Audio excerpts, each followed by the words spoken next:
Ele nos chamou para fazer. Aleluia. O trabalho de cada um na casa do Senhor, Ele já nomeou e Ele mandou nos fazer. E nós temos que fazer bem feito. Aleluia. Então aquele rei já estava fazendo o trabalho dele, mas ele queria fazer o trabalho do sacerdote. Irmãos, mas nós não podemos fazer aquilo que Deus não nos mandou fazer. E a Bíblia diz que bem nesse tempo, a Bíblia vai nos falar que aqui no capítulo 1, nos primeiros palavras aqui, a palavra do Senhor diz que Deus abre a visão, né, de um profeta chamado Isaías. Louvado seja Deus. E a Bíblia vai nos falar que Isaías, através do Espírito, através da presença gloriosa, através do dom que Deus a deu para ele começa a ver o estado que estava Jerusalém e o estado que estava Judá. Louvado seja Deus. A Bíblia vai nos falar que Deus chamou aquele povo. O próprio Deus, através da boca de Isaías, vai falar: eu vos chamei, eu vos abençoei, eu vos exaltei.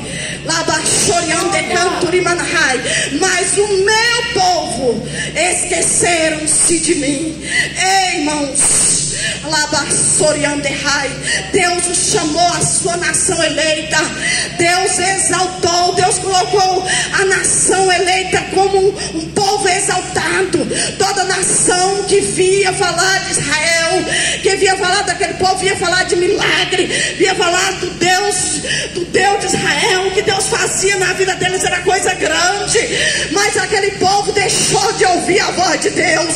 A Bíblia vai nos falar que eles simplesmente pecavam e pegavam um bezerro, pegava ali um cordeiro, pegava ali alguma coisa e ia oferecer para Deus perdoar os pecados. A Bíblia vai nos falar que Deus enojou daquele tipo de sacrifício. Deus abominou aquele sacrifício de Israel, porque a palavra do Senhor diz que em vez de descuidar das órfãs, cuidar das viúvas, cuidar da obra do Senhor, eles estavam pecando e achando que Deus ia perdoar no momento do ato do sacrifício. Deus olha para os céus, aleluia, abomina aquele sacrifício, e Deus não recebe mais o sacrifício de Israel. Mas Deus, começa a castigar Israel, porque, irmãos, na Bíblia está escrito, desde Gênesis Apocalipse, eu não vejo Deus poupando o seu povo quando o seu povo está em pecado, mas também eu não vejo Deus corrigindo o seu povo quando tudo está consertado, quando tudo está dentro dos planos dele, quando tudo está arrumado, quando decanta o altar está consertado, tem fogo e Deus recebe o sacrifício. Mas quando o altar está desconcertado, Deus não recebe o sacrifício. E a Bíblia vai nos falar que Deus levanta esse profeta, só que o profeta não estava por ainda não.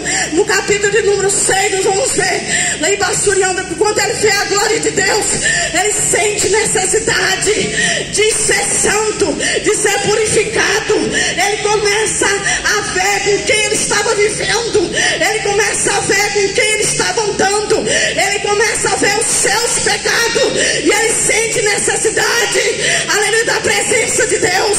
Mas o anjo vai descer,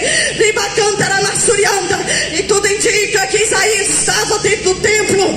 Louvado seja Deus, porque a palavra do Senhor vai nos dizer que ele estava lá, porque a glória de Deus entrou no templo, enchendo o templo da presença de Deus. E a palavra do Senhor vai falar conosco, dizendo que aquele homem é tocado em seus lábios, a sua boca, a sua língua é tocado com a brasa que estava no altar, para que a iniquidade dos pecados dele, para que a iniquidade fosse desaparecida, para que a iniquidade fosse perdoada. Mas nós vemos aqui, irmãos, aleluia, um altar que tinha brasas. O anjo chegou naquele templo e tinha o que no altar? Tinha brasas no altar. E ali o anjo pegou do altar do Senhor, aleluia, aquela brasa e tocou nos lábios dele. E a Bíblia diz que o pecado dele foi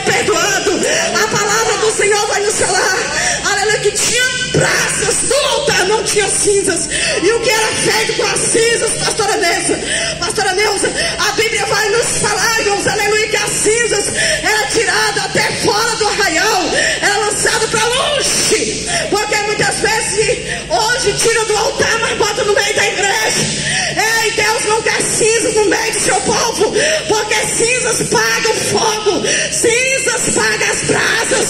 Se está desconcertado, vai consertar pelo poder da palavra. Se quer conserto, mas se não quiser conserto, irmãos, nós estamos no tempo da graça, e o povo está fazendo graça na casa do Senhor. Alabaçurianda não serve para uma coisa, alabaçurianda tropeça aqui e leva para lá. Não!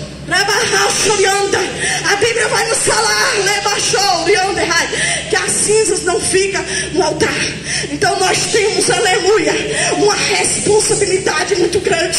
Hoje nós não colocamos mais o fogo aqui no altar, não, como antes, porque o fogo está, como o irmão falou, está dentro de nós. O fogo está dentro do crente. E eu quero dizer, a igreja do Senhor é viva, a igreja de Deus é sábia. Quando tem gente que tem fogo no altar, lá basuriano, quando abre a boca, você sabe, saindo fogo. Fogo para quê? Para curar, fogo para libertar, porque o poder da unção quebra jugo das trevas, jugo do diabo, jugo da cachaça, jugo do engano, jugo da mentira. Porque, irmãos, aleluia, essa igreja não é cheia só de santos, essa igreja precisa de